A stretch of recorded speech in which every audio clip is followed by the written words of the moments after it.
வணக்கம். தருமபுரி டைம்ஸ் செய்திகளுக்காக தமிழ் செல்வன். அரூர் அருகே தம்பிசெட்டிப்பட்டியில் பெண் சாவில் சந்தேகம், கணவர் வீட்டார் மீது புகார், உறவினர்கள் சாலை மறியல். தருமபுரி மாவட்டம் காரிமங்கலம் அருகே உள்ள கே ஓட்டூரை சேர்ந்தவர் மாதேஷ். இவரது மகள் அம்பிகா. இவருக்கும் மொரப்பூர் அருகே உள்ள தம்பிசெட்டிப்பட்டியை சேர்ந்த லாரி டிரைவரான சாந்தகுமார் என்பவருக்கும் கடந்த 15 வருடத்திற்கு முன்பு திருமணம் நடைபெற்றது.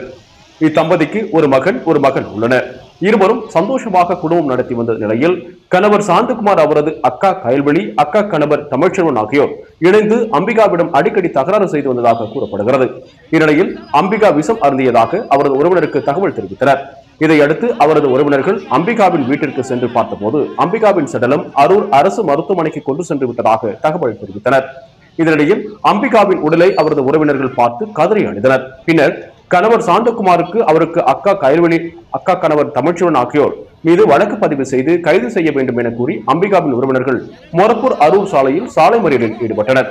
தகவல் அறிந்து வந்த டிஎஸ்பி சதீஷ்குமார் உரியவர்கள் மீது நடவடிக்கை எடுப்பதாக உறுதியளித்தார். அதன் பேரில் அவர்கள் சாலை மறியலை கைவிட்டு சென்றனர்.